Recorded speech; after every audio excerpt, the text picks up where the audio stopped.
Sun Life தொலைக்காட்சி நேயர்கள் அனைவருக்கும் இனிய காலை வணக்கங்கள். எல்லோரும் நன்றாக இருப்பீர்கள். இன்று 15/9/2025 திங்கட்கிழமை, ஆவணி மாதம் 30ஆம் நாள், நவமி திதி. இன்று நள்ளிரவு 1:31 வரை.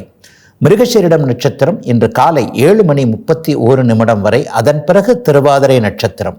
இந்த நாளின் ஒரு சிறப்பு அம்சமாக ஆயில்யம், கேட்டை, ரேவதி ஆகிய புதனின் 3 நட்சத்திரங்களில் பிறந்தவர்கள் எல்லோருக்குமே தாராபலமுள்ள இனிமையான சம்பவங்கள், நல்ல திருப்பு முனைகளான சில அறிமுகங்கள் கிடைக்கக்கூடிய அற்புதமான நல்ல நாளாக இந்த நாள் அமைந்திருக்கிறது. மேற்கண்ட 3 நட்சத்திரங்களில் பிறந்தவர்கள் ஒரு பொருளை விற்பதற்கோ வாங்குவதற்கோ அதன் மூலமான பணவரவுகளை அடைவதற்கோ இந்த நாள் மிக உயரிய உன்னத நாளாக அமையும். அடுத்து 12 ராசிகளுக்கான இன்றைய ராசி பலன்களை பார்க்கலாம். மேஷராசிக்காரர்களுக்கு சந்திரன் 3ஆம் இடத்துல குரு சந்திர யோக அமைப்புல குருவோடு இணைந்திருக்கக்கூடிய அருமையான நாளாக இந்த நாள் அமைஞ்சிருக்கு. தேவரை சந்திரனாக இருந்தாலும் 3ஆம் இடத்துல இருக்கிறது பெரிய அளவில் கஷ்ட நஷ்டங்களை கொடுக்காம ஒரு வெற்றிகளை கொடுக்கக்கூடிய தன்மை தான். நல்ல அறிமுகங்கள் கிடைக்கக்கூடிய அமைப்பு இன்றைக்கு அத்தனை மேஷராசிக்காரர்களுக்கு இருக்குதுங்க. ஒரு புதிய அறிமுகத்தின் மூலமாக வாழ்க்கை, தொழில், வேலை அப்படியே கொஞ்சம் திசை மாறக்கூடிய ஒரு அமைப்புகள்லாம் இன்றைக்கு கண்டிப்பாக இருக்கும். யாரையாவது ரொம்ப நாளாக சந்திக்கணும்னு நினச்சிருந்தீங்கன்னா இந்த நாளை அருமையாக உபயோகப்படுத்தி கொள்ளக்கூடிய அமைப்பு. ஃபோனில் பேசுகிறத விட நேரில் போய் பார்த்துட்டு வந்துடும்ன்ற மாதிரியான சில எண்ணங்கள்லாம் இன்றைக்கு பெரும்பாலான மேஷராசிக்காரர்கள் எல்லோருக்குமே இருக்கும். தொழிலில் ஒரு புதிய முயற்சிகள், ஒரு பிரான்ச் ஆரம்பிக்கிறது அல்லது ஏதாவது ஒன்றை இப்படி ஆட்டை தூக்கி மாட்டில் போட்டு மாட்டை தூக்கி ஆட்டில் போட்டுறதுன்னு சொல்லுவாங்க இல்லையா. ஒரு புதிய முயற்சியை செஞ்சு பார்த்தா நல்லா இருக்குமா, இதற்கடுத்து நமக்கு ஒரு முன்னேற்றம் வருமான்ற எண்ணத்தில் இருக்கக்கூடியவர்கள் எல்லாருக்குமே புது முயற்சிகள் பலிக்கக்கூடிய தன்மை என பொதுவாகவே எல்லா மேஷராசிக்காரர்களுக்கும் பெரிய கஷ்ட நஷ்டங்கள் இல்லாத ஒரு நல்ல நாளாகவே இந்த நாள் அமைஞ்சிருக்குங்க. இன்னும் சிலருக்கு பார்த்தீங்கன்னா இளைய சகோதரர்களின் மூலமாக இதுவரைக்கும் இருந்து வந்த ஒரு மன அழுத்தம், கஷ்டங்கள்லாம் விலகக்கூடிய சுப நாளுங்க இன்னைக்கு. ரிஷபராசிக்காரர்களுக்கு 2ஆம் வீடுன்னு சொல்லப்படக்கூடிய தன வீட்டில் இன்றைக்கு குருச்சந்திர யோகம் வலிமையான அமைப்பில் நடக்குதுங்க. பெரிய அளவில் இன்றைக்கு பண விவகாரங்களில் நல்ல மாற்றங்கள் கண்டிப்பாக உண்டு. கொடுக்கல் வாங்கல இது வரைக்கும் இருந்து வந்த சிக்கல்கள்லாம் கண்டிப்பாக விலகும்.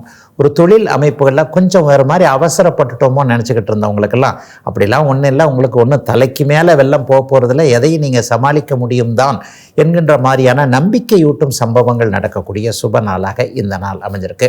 இளைய பருவத்தினருக்கு சில நிலைகளில் பார்த்தீங்கன்னா வாழ்க்கை எந்த பக்கம் போகும், யாரை வாழ்க்கை துணைவராக தேர்ந்தெடுக்கிறது, யார் புருஷன் யார் பொண்டாட்டின்ற மாதிரியான தீர்வுகள் கிடைக்கக்கூடிய அமைப்பு. சிலருக்கு சொல் பலிக்கக்கூடிய அமைப்பு. இன்னைக்கு வாங்கன்னா இதை நான் செஞ்சு முடிச்சிடறேன்ற மாதிரி ஏற்கனவே வாக்குறுதி தவறி போன ஒன்றை, ஒரு கடனை திருப்பி கொடுக்கறதுலையோ ஒரு விஷயத்தை ஒருத்தருக்கு சொல்லி செய்து கொடுக்கறதுலையோ நம்ம கொஞ்சம் டிலே ஆகி தாமதப்படுத்தி கொண்டிருந்த சில விஷயங்கள்லாம் இன்றைக்கு டக்குன்னு முடிகிற மாதிரி ரிஷபராசிக்காரர்களுக்கு உண்மையிலேயே ஒரு யோகமான நாளாக இந்த நாள் அமைஞ்சிருக்குங்க. குடும்பத்திலேயும் கொஞ்சம் அமைதி கண்டிப்பாக இருக்கும். கணவன் மனைவி உறவு, காதலன் காதலி உறவு போன்றவைகள் கொஞ்சம் நல்லாவே இருக்கக்கூடிய யோக நாளுங்க இன்றைக்கு. மிதுனராசிக்காரர்களுக்கு ராசியிலேயே சுபர்கள் ஆகிய குருவும் சந்திரனும் இன்றைக்கு வலிமையான அமைப்பில் இருக்கிறாங்க. தனாதிபதி இன்றைக்கு ராசியில் உட்கார்ந்துருக்கிறார். பணம் பற்றிய எண்ணங்கள் தான் இன்றைக்கி நிறைய மிதுனராசிக்காரர்களுக்கு மனசில் ஓடிக்கிட்டே இருக்கும். அங்கேருந்து காசு வர்றதுக்கு என்ன பண்ணுறது, இங்கேருந்து காசு வர்றதுக்கு என்ன பண்ணுறது, எப்படி சம்பாதிக்கிறது, இவ்வளவு நாள் கொஞ்சம் வேஸ்ட்டாக இருந்துட்டோமோ, இப்படி ஆயிடுச்சோ அப்படி ஆயிடுச்சோ, பொண்டாட்டி பிள்ளையை காப்பாற்ற முடியாதோ அல்லது கணவன் மனைவி இந்த மாதிரி இருக்குமோ எந்த மாதிரி இருக்குமோன்னு பண விவகாரத்தில் கொஞ்சம் குழப்ப நிலைமைகளே இருப்பீங்க. ஆனாலும் ஒரு மதியம் 3 மணிக்கு பிறகு டக்குன்னு சில தெளிவுகள் எத்தகைய அமைப்பில் வருமானங்கள் வரும் என்பதில் ஒரு தீர்க்கமான முடிவுகள் எடுக்கக்கூடிய நாளாக இந்த நாள் அமைஞ்சிருக்குங்க. கௌரவம் கூடக்கூடிய உயரக்கூடிய சில விஷயங்கள்லாம் இன்றைக்கி நடக்கும். மதிப்பு உயரும். எந்த இடத்துல பேரை கெடுத்துக்கிட்டீங்களோ அந்த இடத்துலையே திரும்ப உங்களுக்கு பேர் கிடைக்கக்கூடிய அமைப்புகள்லாம் இப்போது நல்ல விதமாகவே மிதுன ராசிக்காரர்களுக்கு இருக்கிறது. சிலருக்கு நண்பர்களின் மூலமான உதவிகள் கிடைக்கும். கடந்த காலத்தில் சொந்தக்காரங்களுக்குள்ளே இப்படி அப்படின்னு இது பண்ணிக்கிட்டு இருந்தவங்க, ரொம்ப நெருங்கின சொந்தம்னு சொல்லுவோம் இல்லையா, தம்பி தங்கை, மாமன் மச்சான், இந்த மாதிரியான உறவு, தாய் மாமன் உறவு, சித்தப்பா பெரியப்பா மத்த இந்த மாதிரியான இரத்த உறவுகள்கிட்ட இது வரைக்கும் பேரை கெடுத்து கொண்டிருப்பவர்கள் அனைவருக்குமே அதற்கான ரெமடின்னு சொல்லப்படக்கூடிய மீண்டும் சேரக்கூடிய வாய்ப்புகள் கிடைக்கக்கூடிய சுப நாளுங்க இன்னைக்கு. கடகராசிக்காரர்களுக்கு ராசிநாதன் 12ஆம் இடத்துல மறைகிறார். ஆனாலும் குருவோட சேர்ந்துருக்கிறது, அது ஒரு சுபத்தன்மையோடு இருக்கிறதுனால பெரிய கஷ்ட நஷ்டங்கள் இருக்காது. 2-3 வகையாக இன்றைக்கி பலன்கள் நடக்கும் நிறைய பேருக்கு. ஒருத்தருக்கு ட்ராவல் அப்படியே அடிக்கடி பயணம் பண்ணுற மாதிரி இருக்கும், அலைச்சலாக இருக்கும், எப்போவுமே வண்டி ஓட்டிக்கிட்டே இருக்கிறான்ப்பா என்னப்பா இது அப்படின்ற மாதிரி இருக்கும். அல்லது சில நேரத்தில் சாப்பிடக்கூட நேரம் இல்லாமல் இன்றைக்கி கடகராசிக்காரர்கள் உழைக்கக்கூடிய தன்மைகள் உண்டு. சிலருக்கு பெரிய செலவுகள் இருக்கும், ஆனாலும் நல்ல வேலையாக சுப செலவுகள் தான் இருக்கும். செய்தே ஆக வேண்டிய செலவுகள்னு இருக்கு இல்லையா, மருத்துவ செலவுகள் மாதிரி அசுப செலவுகளாக இல்லாமல் இதை வாங்கித்தான் ஆகணும், வீட்டுக்கு இதை வாங்கித்தான் கொடுக்கணும், மனைவிக்கு கணவனுக்கு பிள்ளைங்களுக்கு இதை செஞ்சு தான் ஆகணுன்ற மாதிரி வருமானமே இல்லைன்னா கூட எங்கேயாவது கடனை உடனே வாங்கி கூட செலவு பண்ண வேண்டியிருக்கு என்கின்ற மாதிரியாக பயணத்தின் மூலமாக செலவுகளின் மூலமாக ஏதேனும் ஒரு கஷ்டங்கள் வரக்கூடிய நாளாகவே இந்த நாள் அமைஞ்சிருக்கு. இருந்தாலும் பெரிய கஷ்டம்லாம் இதை விட நீங்கள் அனுபவிச்சிட்டீங்க. அதனால் இன்றைக்கு கஷ்டத்தை பெருசாலாம் நீங்கள் கடகராசிக்காரர்கள் நினைக்க மாட்டீங்க. பரவாயில்ல போ, 10ஓட 11 அத்தோட இது ஒன்று என்கின்ற மாதிரியாக எதையும் சமாளிக்கக்கூடிய வல்லமையில் இருக்கக்கூடிய நாளாக இந்த நாள் அமைஞ்சிருக்கு. சிலருக்கு அம்மாவோடு கொஞ்சம் மன வேற்றுமை கருத்து வேற்றுமைகள் இருக்கும், அதை மட்டும் கொஞ்சம் கவனமாக பார்க்க வேண்டிய நாளாக அமைஞ்சிருக்கு கடகராசிக்காரர்கள் எல்லோருக்குமே இன்றைக்கு. சிம்மராசிக்காரர்களுக்கு சந்திரன் லாபஸ்தானத்தில் வலிமையான அமைப்பில் குருச்சந்திர யோகத்தில் இருக்கிறார். தொட்டது தொடங்கக்கூடிய அற்புதமான நாளாக இந்த நாள் அமையும். ஆரோக்கியம் நல்லாயிருக்கும், கடன் தொல்லைகள் தீரக்கூடிய அமைப்பு. ஒரு முடிவை மாற்றிக்கிட்டோமோ, நம்ம இந்த மாதிரி முடிவு எடுத்துட்டோம், இதை அப்படியே மாற்றிக்கிட்டு தான் செய்யணுமோ, நம்ம நினச்சது இந்த இடத்துல செயல்படுத்த முடியாதோ என்கின்ற மாதிரியான கவலைகள் இருந்தவங்களுக்கு அப்படிலாம் கிடையாது. நீங்கள் நினச்சது நீங்கள் பண்ண முடிவு கரெக்டு தான், நீங்கள் அதிலே ஸ்டாண்டாக அப்படியே நின்னா போகிறோம், அதற்கப்புறம் உங்களுக்கு சாதகமாக எல்லாம் நடக்குன்ற மாதிரியான சில தெளிவுகள் வரக்கூடிய ஒரு சுப நாளாக இந்த நாள் அமைஞ்சிருக்குங்க. சிம்மராசிக்காரர்களுக்கு அப்படிலாம் ஒரு பெரிய கஷ்டங்கள் இப்போ கண்டிப்பாக கிடையாதுங்க. அதிலே அஷ்டமச்சனி அப்படி இப்படிலாம் நினச்சி பயப்படவே வேண்டாம். எல்லா விதத்திற்கும் ஒரு மாதிரியான சாதகமான மாற்றங்கள் தான் இப்போது கண்டிப்பாக இருக்கிறது. ராசிநாதன் வலுவாக ராசியிலே இருக்க 11ஆம் இடத்தில் சந்திரன் வலுத்து குருச்சந்திர யோகத்தில் இருப்பது என்பது வெற்றிகள் கிடைக்கக்கூடிய தன்மை, போட்டிகள் ஒழியக்கூடிய ஒரு தன்மை, திடமான முடிவுகள் எடுக்கக்கூடிய ஒரு அமைப்பு. லாபஸ்தானங்களில் இப்போ இன்றைக்கு நல்ல கிரகங்கள் இருக்கின்றன. தொழிலில் லாபம், வேலையில் லாபம், எல்லாத்துலேயுமே ஒரு குடும்பத்தில் கூட ஒரு அமைதியாக இருக்கக்கூடிய, எல்லாம் நிறைவாக இருக்கக்கூடிய நல்ல நாளாகவே அமைஞ்சிருக்குங்க சிம்மராசிக்காரர்கள் எல்லோருக்குமே இன்றைக்கு. கன்னிராசிக்காரர்களுக்கு 10ஆம் இடத்துல குருச்சந்திர யோகம் ஏற்பட்டிருக்கின்ற தொழில் முன்னேற்றம் ஏற்படக்கூடிய அருமையான நாளாக இந்த நாள் அமைஞ்சிருக்கு. பொதுவாகவே லாபாதிபதி 10ஆம் இடத்துல இருந்தால் எடுத்த காரியம் யாவினும் வெற்றி என்கின்ற மகாகவி பாரதியாரோட வாக்கு அப்படியே அந்த ராசிக்காரங்களுக்கு பொருந்தும். இப்போ 10ஆம் இடத்துல இருக்கிறார், இன்னும் 2 நாள் 11ஆம் இடத்திற்கு வருவார். அப்போ ஒரு 4 நாட்கள் அட்டகாசமான நாளாக கன்னிராசிக்காரர்களுக்கு அமைஞ்சிருக்கு. வேலையில் முன்னேற்றம், பதவி உயர்வு, சம்பள உயர்வு, அல்லது எதையும் சக்ஸஸ்ஃபுல்லாக முடிக்கிறதுக்கான ஒரு அமைப்பு, தைரியம், தன்னம்பிக்கை, தொழிலாக இருக்கட்டும், வியாபாரமாக இருக்கட்டும், எல்லாத்துலேயுமே நம்ம மற்றவங்களுக்கு ஒரு முன்னுதாரணமாக இருக்கக்கூடிய அளவிற்கு நல்லவைகள் நன்மைகள் நடக்கக்கூடிய ஒரு நல்ல யோக நாளாகவே இந்த நாள் அமைஞ்சிருக்குங்க.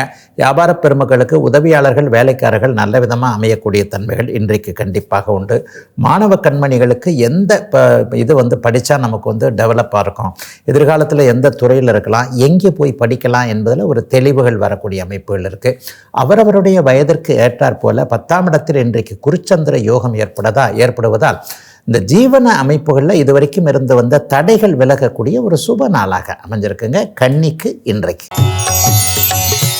துலாம் ராசிக்காரர்களுக்கு 9ஆம் அதிபதி 10ஆம் அதிபதி வலுவாக இருக்கக்கூடிய நல்ல நாளாக இந்த நாள் அமைஞ்சிருக்குங்க. குறிப்பாக ஜீவனாதிபதியாகிய சந்திரன் இன்றைக்கு 9ஆம் இடத்துல குருவோடு சேர்ந்து வலிமையாக இருக்கிறார். தொழில்துறை முன்னேற்றங்கள் இருப்பதைப் போலவே வீட்டில் குடும்பத்தில் பெரிய நன்மைகள் நடக்கக்கூடிய அமைப்புகள் இன்றைக்கு உண்டு. சொந்த ஊர் பற்றின எண்ணங்கள் இன்றைக்கி பெரிய அளவில் கண்டிப்பாக துலாம் ராசிக்காரர்களுக்கு இருக்கும். தூர இடங்களில் இருக்கக்கூடியவர்கள் சொந்த ஊருக்கு திரும்பி வந்துடலான்ற மாதிரி மூட்டை முடிச்சா கட்டி வச்சிடலாம், இன்னும் ஒரு கொஞ்ச நாள் தான் திரும்பி போயிடலான்ற மாதிரியான ஒரு எண்ணங்கள் கண்டிப்பாக வரும். இந்தியாவிற்கு திரும்பி வரணும், தமிழ்நாட்டுக்கு திரும்பி வரணும். சில பேருக்கு தமிழ்நாட்டுக்குள்ளேயே வேறு மாவட்டம் போனவங்களுக்கு பூர்வீகத்துக்கே திரும்பி போயிடலான்ற எண்ணங்கள் வரும். 50 வயது தாண்டினவர்கள் எல்லாருக்குமே கொஞ்சம் தெய்வீக திருப்பணிகள் செய்வதற்கான வாய்ப்புகள், அதற்கான ஆன்மீக எண்ணங்கள் வரக்கூடிய அமைப்பு. ரொம்ப நாளாக போய் பார்க்கணும்னு நினச்சிக்கிட்டு இருந்த ஒரு புனித தலத்தை போய் பார்க்கக்கூடிய வாய்ப்புகள்லாம் கிடைக்கக்கூடிய அருமையான அற்புதமான நாளாக இந்த நாள் அமைஞ்சிருக்கு. சிலருக்கு குலதெய்வ தரிசனம் கிடைக்கக்கூடிய அமைப்பு, நேர்த்தி கடன்களை நிறைவேற்றுறது, டக்குன்னு இப்போ காலையில் கிளம்பி சாயந்தரத்துக்குள்ளே போய் ஒரு கோவிலை போய் பார்த்துட்டு வந்துடலான்ற அமைப்புகள்லாம் இருக்கக்கூடிய ஒரு சுபயோக நல்ல நாளாக அமைஞ்சிருக்குங்க துலாம் ராசிக்காரர்கள் எல்லோருக்குமே இன்றைக்கு. விருச்சிக ராசிக்காரர்களுக்கு சந்திரன் 8இல் மறைந்திருக்கின்ற சந்திராஷ்டம நாள். ஆனாலும் நல்ல வேளையாக அவர் குருவோடு சேர்ந்து அங்கே குருச்சந்திர யோகம் என்கின்ற அமைப்பில் இருக்கிறார். சாதகமற்ற தன்மைகள், கஷ்டம் கெடுதல்லாம் கண்டிப்பாக நடக்கவே நடக்காதுங்க. எப்பெல்லாம் சந்திரன் 8ல் மறையிறாரோ அப்பெல்லாம் சந்திராஷ்டமம் நமக்கு ஒரு மாதிரியாக ஒரு கிறுகிறுப்பான வேலைகள் இருக்கக்கூடிய அமைப்பு அப்போத்தான். ஆனால் சந்திரன் சுபத்துவமாகி அவரே பௌர்ணமி சந்திரனாகி ஒரு வலிமையான அமைப்பில் இருக்கும்போது பெரிய கெடுதல்கள் கண்டிப்பாக இருக்காது. இன்றைக்கு அவர் குருவோடு இருக்கிறார். தேய்பிரை தான், அமாவாசையை நோக்கி தான் போய்கிட்டு இருக்கிறார். ஆனாலும் அவர் குருவோடு இருக்கிறனால கஷ்ட நஷ்டங்கள் எதுவும் இருக்காது. ஆனால் மனசு கொஞ்சம் குழம்பிக்கிட்டு இருக்கும். வந்துருமோன்ட்டு வர்றது வேற, வந்துருமோன்ற எண்ணங்கள் வேற. கஷ்டங்கள் வராது, ஆனால் கஷ்டங்கள் வந்துருமோன்ற எண்ண குழப்பங்கள் இருக்குன்றதுனால ஒரு தெளிவற்ற மனநிலைமையில் இன்றைக்கி விருச்சிக ராசிக்காரர் இருப்பீங்க. அதனால் வாழ்க்கையை எந்த அமைப்பில் வேலை தொழில் அமைப்புகளில் எதையும் ஒரு முடிவெடுக்காமல் இருக்கிறது நல்லது. வீட்டில் ஒரு சண்டை போட்டோம், இப்படி பண்ணுறோம் அப்படி பண்ணுறோம், இன்றைக்கி மட்டும் கொஞ்சம் பொறுமையாக நிதானமாக இருந்து எதுலேயும் அவசரப்படாமல் இன்றைக்கி நாளைக்கு நம்ம மனசு கொஞ்சம் ஒரு மாதிரி இருக்கும், அதனால் 2 நாள் கழித்து முடிவெடுத்துக்கலாம் என்கின்ற தன்மைகள் இன்றைக்கு விருச்சிக ராசிக்காரர்களுக்கு உண்டு. வேலையை விட்டுறலாமா, தொழில் ஆரம்பிக்கலாமா, புதுசாக ஒன்று செய்யலாமா, அது எல்லாத்தையும் இன்றைக்கி நாளைக்கு மட்டும் தள்ளி வைக்க வேண்டிய ஒரு நிதானமான நாளாக அமைஞ்சிருக்குங்க விருச்சிக ராசிக்காரர்கள் எல்லோருக்குமே. இன்றைக்கு தனுசு ராசிக்காரர்களுக்கு 7ஆம் இடத்தில் குருச்சந்திர யோகம் ஏற்படக்கூடிய அற்புதமான நாளாக இந்த நாள் அமையும். எதிர்பாராத அதிர்ஷ்டங்கள் வரக்கூடிய அமைப்புகள் இன்றைக்கு உண்டு. கணவன் மனைவி உறவுகளில் பெரிய திருப்பங்கள் ஏற்படும். சண்டை போட்டுக்கிட்டு இருந்தவங்க எல்லாருக்குமே இன்றைக்கி என்ன இருந்தாலும் என் புருஷன், என்ன இருந்தாலும் என் பொண்டாட்டின்ற மாதிரியான ஒரு ஒற்றுமை உணர்வு, ஒரு உரிமையான எண்ணங்கள் ஏற்படக்கூடிய ஒரு சுப நாளாக இந்த நாள் அமைஞ்சிருக்குங்க. பிரிஞ்சல்லாமான எண்ணத்தில் இருந்தவங்க இவங்க எல்லாருக்குமே அந்த எண்ண மாற்றங்கள் ஏற்படக்கூடிய நாளாக இந்த நாள் அமைஞ்சிருக்கு. சிலருக்கு யார் கணவன் யார் மனைவி என்பதில் ஒரு திருப்தியான அமைப்பு. வீட்டில் அப்பா அம்மா 4 மாப்பிள்ளை பார்த்துருக்குறாங்க, 4 பொண்ணு பார்த்துருக்குறாங்க, 2 பேர் பேசியிருக்கிறோம், எல்லாமே சரியாக தான் இருக்குது. யாரை தேர்ந்தெடுக்கிற குழப்பம், இந்த மாதிரியான விஷயங்களில் யார் நம்முடைய வாழ்க்கைக்கு ஏற்றவர் என்பதில் ஒரு தெளிவுகள் வரக்கூடிய தன்மை. வேலைக்கு போன இடத்துல கூட ஆண் பெண் உறவுகளில் ஒரு மாதிரியான நல்ல மாற்றங்கள் ஏற்படக்கூடிய அமைப்புகள் இன்றைக்கு உண்டு. ஏன்னா பெண்கள் ஆண்கள் எல்லாம் கலந்து பேசக்கூடிய ஒரு தொழில்துறை, ஒரு முன்னேற்றம், ஒரு கலாச்சார மாற்றம் எல்லாமே இன்றைக்கு வந்துக்கிட்டே இருக்குது. இந்த இடத்துல கூட ஆண் பெண் உறவுகள் ஒரு நட்பு மதிப்பு நிலைமையோடு நல்ல விதமாக இருக்கக்கூடிய ஒரு சிறப்பு நாளாகவே இந்த நாள் தனுசு ராசிக்காரர்கள் எல்லாருக்குமே அமைஞ்சிருக்குங்க. கூட்டு தொழில் நல்லா இருக்கும். பாகப்பிரிவினை பண்ணிக்கலாம், விட்டு வெளியே போயிடலாம் நினைக்கிறவங்களுக்கு கூட இன்னும் ஒரு 6 மாதம் பொறுக்கலாம், அடுத்த வருஷம் பார்க்கலாம் என்கின்ற மாதிரியான மனமாற்றங்கள் நடக்கக்கூடிய நல்ல நாளுங்க இன்னைக்கு. மகர ராசிக்காரர்களுக்கு 7ஆம் அதிபதியான சந்திரன் இன்றைக்கு 6ஆம் இடத்தில் மறைந்திருந்தாலும் கூட குருவின் இணைவில் இருக்கக்கூடிய ஒரு நல்ல நாளாகத்தான் இந்த நாள் அமைஞ்சிருக்கு. சிலருக்கு மட்டும் கொஞ்சம் செலவுகள் அதிகமாக இருக்கும். வெளிநாடு வெளிமாநிலம்னு இருக்கக்கூடிய தூர இடங்களில் இருக்கக்கூடிய மகர ராசிக்காரர்கள் எல்லாருக்குமே இன்றைக்கு இருக்கிற நாட்டில் நல்ல விதமான பலன்கள் நடக்கக்கூடிய ஒரு சிறப்பு நாளாக இந்த நாள் அமைஞ்சிருக்கு. 12ஆம் இடத்தை இன்றைக்கு சந்திரனும் பார்க்குறாரு இல்லையா. ஏற்றுமதி இறக்குமதி தொழில் செய்யக்கூடியவர்கள், நீர் சார்ந்த துறை அமைப்புகளில் இருக்கக்கூடியவங்க, தண்ணி இல்லைன்னா எதை செய்ய முடியாதோ அதிலெல்லாம் இருக்கக்கூடியவர்கள், ஒரு பெண்களுக்கான அழகு மேக்கப் இது மாதிரியான விஷயங்கள், கலைகள் சார்ந்த விஷயங்கள் இருக்கக்கூடியவர்கள் எல்லாருக்குமே மிகப்பெரிய முன்னேற்றம். கடந்த காலத்தில் இல்லாத நல்ல விஷயங்கள்லாம் இப்போ நடக்க போகுது. எதை பற்றியும் மகர ராசிக்காரர்கள் இனிமேல் கவலைப்பட வேண்டாங்க. நல்லது மெதுவாக நடந்துக்கிட்டு தான் இருக்குது. அப்படிலாம் ஒன்றும் பெரிய அளவில் இனிமேல் கீழே போயிட மாட்டீங்க. கடந்த 7-8 வருடங்களாக இருந்து வந்த தொல்லைகள் எல்லாம் விலகக்கூடிய ஒரு நல்ல அமைப்புகள் உருவாகக்கூடிய நாளாகவே இந்த நாள் அமைஞ்சிருக்கு. மகர ராசிக்காரர்கள் ஆண் பெண் இருபாலருக்குமே எதையும் ஒரு தெளிவாக சிந்திக்கக்கூடிய நல்ல மனநிலைமை இருக்கக்கூடிய, எதிலும் வெற்றிகள் இருக்கக்கூடிய சுப நாளுங்க இன்னைக்கு. கும்பராசிக்காரர்களுக்கு 5ஆம் இடத்துல இன்றைக்கு குருச்சந்திர யோகம் ஏற்பட்டிருக்கின்ற சிறப்பு நாளாக இந்த நாள் அமையுங்க. பிள்ளைகளால் இது வரைக்கும் இல்லாத அளவிற்கு தொல்லைகள்லாம் அப்படியே விலகக்கூடிய அமைப்புகள் உண்டு. நம்ம ஒன்று சொல்ல பிள்ளை ஒன்று சொல்லுதே, செய்யுதே, சொல்கிறது மட்டும் இல்லை செய்யுதே, இந்த மாதிரியான ஒரு விஷயத்தில் என்னதான் இருந்தாலும் நான் பெற்ற பிள்ளை தானே, என்ன பண்ணுறது ஏது பண்ணுறதுனே தெரியலையேன்ற மாதிரி குழந்தைகள் விஷயத்தில், இளைய தலைமுறை விஷயத்தில் குழம்பி போய் தெரிந்து கொண்டிருந்த அத்தனை கும்பராசிக்காரர்களுக்கும் 1000 இருந்தாலும் நம்முடைய குழந்தைகள் கட்டுப்பாடானவர்கள், அவங்க நல்லா இருப்பாங்க, புத்திசாலிகள், அதெல்லாம் அப்படிலாம் ஒன்றும் பயப்படுற அளவுக்கு பிள்ளைங்க கெட்டு போயிட போகிறதில்லைன்ற மாதிரியான ஒரு நம்பிக்கை உணர்வுகள் வரக்கூடிய ஒரு அருமையான நாளாக இந்த நாள் அமைஞ்சிருக்கு. இது வரைக்கும் அதிர்ஷ்டம் நமக்கு இல்லையோன்னு நினச்சிக்கிட்டு இருந்தவங்களுக்கெல்லாம் அதிர்ஷ்டம் பக்கத்தில் வர்றதுக்கான நிகழ்வுகள்லாம் இப்போது நடக்க போகுது. மனசில் எண்ணங்கள் கொஞ்சம் தெளிவாகவே இருக்கும். இதை செய்யலாமா அதை செய்யலாமான்ற குழப்பங்கள்லாம் இன்றைக்கி கண்டிப்பாக இருக்காது. உயர்ந்த எண்ணங்கள்னு சொல்லுவோம் இல்லையா, எதிர்காலத்துக்கு நாளைக்கு என்ன தேவைன்றதை பார்க்காம இன்னும் 10 வருஷத்துக்கு பிறகு நம்ம எப்படி இருப்போம், அதுக்கு என்ன தொழில் நல்லது, அதுக்கு என்ன இது நல்லது, இதை செலக்ட் பண்ணலாமா அதை செலக்ட் பண்ணலாமான்ற மாதிரியான எதிர்கால நற்சிந்தனைகள் இருக்கக்கூடிய யோக நாளாக அமைஞ்சிருக்குங்க. கும்பத்தினர் எல்லோருக்கும் வயதிற்கு ஏற்றாற் போல இன்றைக்கு. மீனராசிக்காரர்களுக்கு 4ஆம் இடத்துல இன்றைக்கு குருச்சந்திரன் யோகம் ஏற்பட்டு வேலை தொழில் அமைப்புகளில் கொஞ்சம் நல்லவைகள் நடக்கக்கூடிய நாளாக இந்த நாள் இருக்கும். போன வாரம் கடுமையான மன அழுத்தம், அதுவும் உத்திரட்டாதி நட்சத்திரக்காரர்களுக்கு சொல்லவே வேண்டாம். எங்கே பட்டாலும் எந்த பக்கம் திரும்பினாலும் இடிக்குதுன்னா இன்றைக்கி உத்திரட்டாதி நட்சத்திரக்காரர்களுக்கு தான் கடுமையான மன அழுத்தத்தில் இருக்கிறீங்க. உத்திரட்டாதி நட்சத்திரக்காரர்களுக்கு ஒரு அன்பான வேண்டுகோள், இன்னும் ஒரு 6 மாதத்திற்கு பெரிய விஷயங்களில் எதுவும் முடிவு எடுத்துடாதீங்க. ஒரு 6 மாதம், ஏன்னா உங்கள் நட்சத்திரத்திலே இப்போ சனி போய்கிட்டு இருக்கிறார். இந்த நட்சத்திரத்தில் போய்கிட்டு இருக்கும்போது அவர் என்ன பண்ணுவார்னா, அவங்கவுங்களுடைய பிறந்த ஜாதக அமைப்பிற்கு ஏற்றார் போல் எதுலேயுமே ஒரு குழப்ப நிலைமைகளை, ஒரு பதற்றம்னு சொல்லுவோம்ல, பெரியவங்க சொல்லியிருக்கிறாங்க பாருங்கள், பதறாத காரியம் செதறாதுன்னுவாங்க. காலமே எல்லாற்றுக்கும் பதில் சொல்லும்ன்றதுனால காலத்தை அப்படியே நகர்த்தி கொண்டு போவதற்கு ஏற்றார் போல தான் இப்போ மீனராசிக்காரர்கள், குறிப்பாக உத்திரட்டாதி நட்சத்திரக்காரர்களுக்கு நடந்துகிட்டு இருக்கு. அதனால் எதையும் பதற்றப்படாதீங்க. காசு பண விஷயங்கள் எல்லாம் பெரிய கஷ்ட நஷ்டங்கள் இருக்காது. தொழில் வேலை நல்லா இருக்கும். சில பேருக்கு பார்த்திங்கன்னா சொந்த வாழ்க்கையில் ஸ்ட்ரெஸ் இருக்கும், சில பேருக்கு தொழில் வாழ்க்கையில் ஸ்ட்ரெஸ் இருக்கும், சில பேருக்கு தொழிலே அமையாத நிலைமைகள் இருக்கும், வேலைக்கு ஏண்டா போகிறோம்னு இருக்கும், சம்பளம் இல்லைன்ற மாதிரி இருக்கும், ஏதாவது ஒரு சின்ன சின்ன குறைகள் இருக்கும். ஆனாலும் எதையும் சமாளிச்சிடக்கூடிய ஒரு நல்ல நாளாகவே அமைஞ்சிருக்குதுங்க இன்றைக்கு. இதுவரை 12 ராசிகளுக்கான இன்றைய ராசி பலன்களை பார்த்தோம். அடுத்து ஜோதிட சந்தேகத்திற்கான விளக்கத்தை பார்க்கலாம். இன்றைக்கு நம்முடைய சன்லைஃப் தொலைக்காட்சி நேயர் ஒரு உபயோகமான நல்ல விளக்கத்தை கேட்டிருக்கிறார். ஐயா, ராசிகள் இந்த பஞ்சபூத தத்துவத்தின் அடிப்படையில் பிரிக்கப்பட்டிருக்கு இல்லையா? நெருப்பு ராசி, நிலராசி, காற்று ராசி, நீர் ராசின்னு பிரிக்கப்பட்டிருக்கு இல்லையா? இந்த 4 ராசிகளுடைய தன்மைகள், குணங்கள் என்ன? ஒருவேளை அது ரீதியில் தான் அந்த தொழில்கள்லாம் அமைதா? இந்த ராசிகளில் பிறந்தவர்கள், இந்த லக்னத்தில் பிறந்தவர்களை பற்றி கொஞ்சம் சொல்ல முடியுமான்னு கேட்டிருக்கிறார். உண்மைதான். பஞ்சபூத தத்துவத்தில் 4 தத்துவங்கள், அதாவது நெருப்பு, நிலம், நீர், காற்று என்கின்ற அமைப்பில் ஆகாயத்தையும் சேர்த்துக்கணும். ஆனால் ஆகாயம்தான் ராசி வீடுன்றதுனால இந்த 5வது பஞ்சபூதம்னு சொல்லப்படக்கூடிய ஆகாயத்தை மீதம் 4 உள்ள நெருப்பு, நிலம், காற்று, நீர் ஆகிய 4 தத்துவங்களாக ஜோசியம் பிரிக்குதுங்க.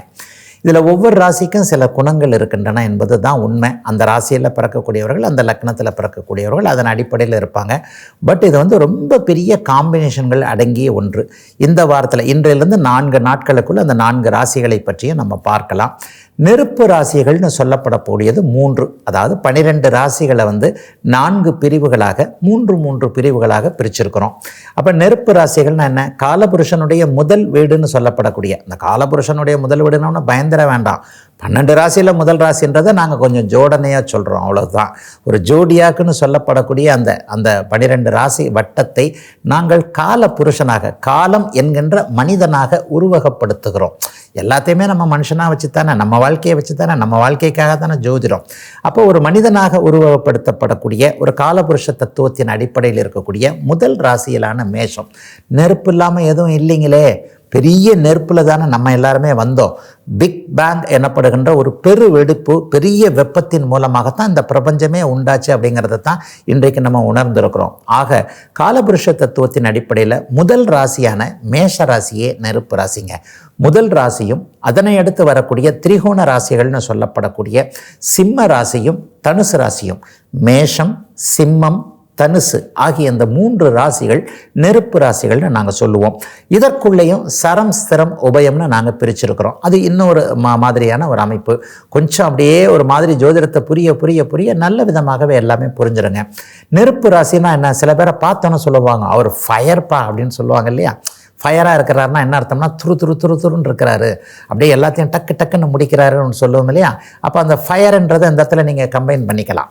நெருப்பு ராசிகளில் பிறந்தவர்கள் உண்மையிலேயே கொஞ்சம் துடிதுடிப்பாக நல்ல அமைப்பில் இருக்கக்கூடியவர்களாக இருப்பாங்க. இந்த நெருப்பு ராசியும் நாங்கள் 3 விதமாக பிரிக்கிறோம் இல்லையா? மேஷ ராசிக்காரர்கள், மேஷ லக்னத்தில் பிறந்தவர்கள். இது இந்த ஒன்றை வைத்து மட்டும் நீங்கள் எடை போடக்கூடாது. ஜோதிடம் என்பது ஏகப்பட்ட காம்பினேஷன்கள் உள்ளடக்கிய 9 உள்ளடக்கக்கூடிய ஒன்று. இந்த 9 கூறுகளில் ஒருவர் துருதுருப்பாக ஃபயராக இருப்பதற்கு மேஷ லக்னம் அல்லது மேஷ ராசி என்கின்ற ஒன்று காரணம்னு வச்சுக்கலாம். திருப்பி அதற்குள்ளேயும் போகணும்னா லக்னாதிபதி செவ்வாய் எப்படி இருக்கிறார், அந்த ராசிநாதனாகிய செவ்வாய் எப்படி இருக்கிறார், அப்படி இப்படின்ட்டு உள்ள போகும்.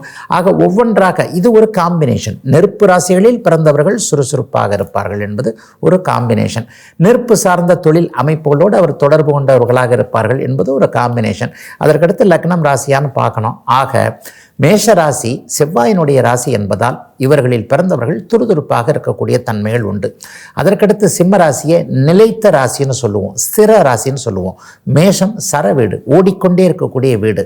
சிம்மம் நிலையான வீடு, நிலையான நெருப்புத்தன்மை கொண்டவர்களாக இந்த ராசிக்காரர்கள் இருப்பார்கள்.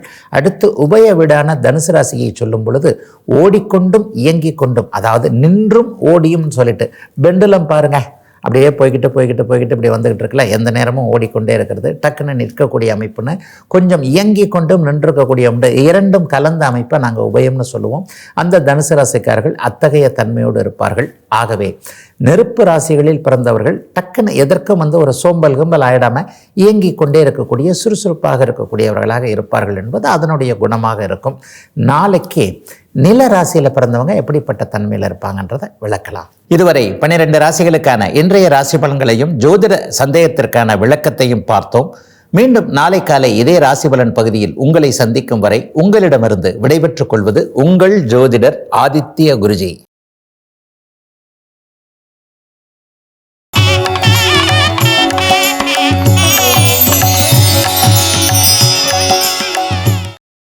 இன்னும் பல வீடியோக்களை காண சன் லைஃப் சேனலை சப்ஸ்கிரைப் பண்ணுங்க.